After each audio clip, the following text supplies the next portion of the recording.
События на Кавказе и назначение Путина премьером были звеньями одной цепи.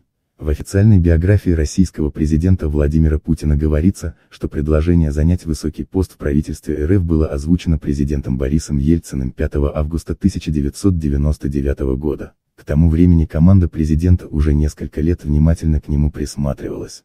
В мае 1998 года, став заместителем руководителя администрации президента РФ, Путин фактически превращается в полноправного члена узкого круга приближенных к семье Ельцина. Уже в июле 1998 он назначается директором ФСБ России, что делает его одним из самых высокопоставленных лиц страны.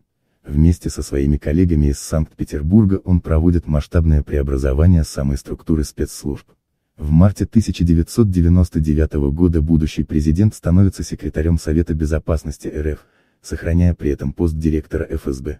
В августе на фоне ухудшения ситуации на Северном Кавказе президент Ельцин предлагает Путину занять пост главы правительства. 9 августа 1999 года он объявлен первым заместителем и исполняющим обязанности председателя правительства РФ. В своем телеобращении к россиянам Борис Ельцин в тот же день официально называет его своим преемником.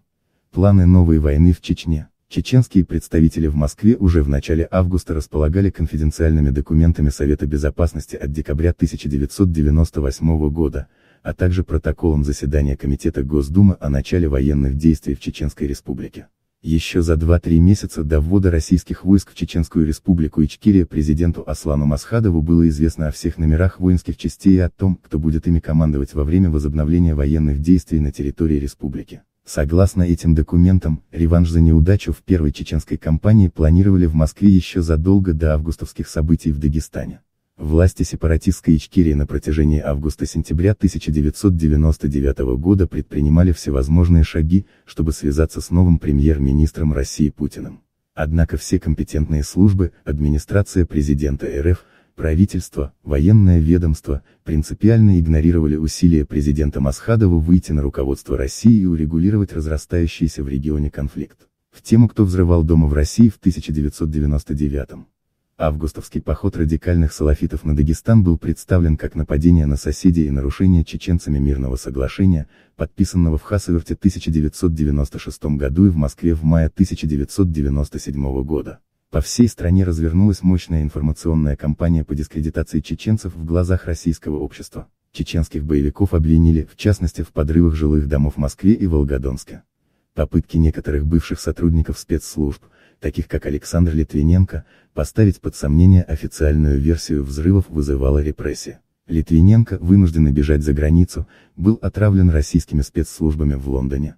Ни одного чеченца, даже по версии ФСБ, в этих операциях задействовано не было. Как отмечал российский правозащитник Александр Подробинник в интервью «Радио Свобода» в 2015 году, его поразил тот факт, что сразу на месте взрывов официальные лица говорили о чеченском следе.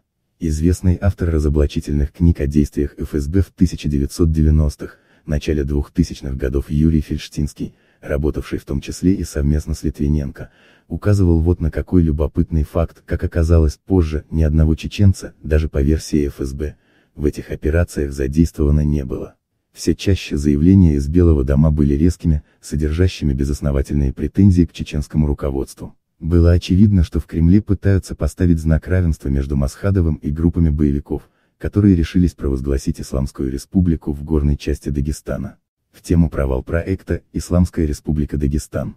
Мы будем преследовать террористов везде. В аэропорту, значит, вы уж меня извините, в туалете поймаем, мы и в сортире их замочим, в конце концов, заявлял Путин в Астане в ответ на вопрос о бомбардировке Грозного в сентябре 1999 года. Путин пришел к власти именно на Чеченской войне. Александр Черкасов, председатель Совета правозащитного центра «Мемориал», в беседе с «Кавказ. Реалии» выражает уверенность, что Путин пришел к власти именно на Чеченской войне. Он напоминает, что к моменту назначения главой правительства его рейтинг составлял всего 2-3%. Однако по ходу развития конфликта на Северном Кавказе его рейтинг еженедельно повышался на 7%, и к моменту выборов в парламент он оказался настолько недосягаем, что смог протащить в него лояльных к себе людей. По прошествии 2 десятков лет в России прослеживается попытка скорректировать то, что происходило летом и осенью 1999 года.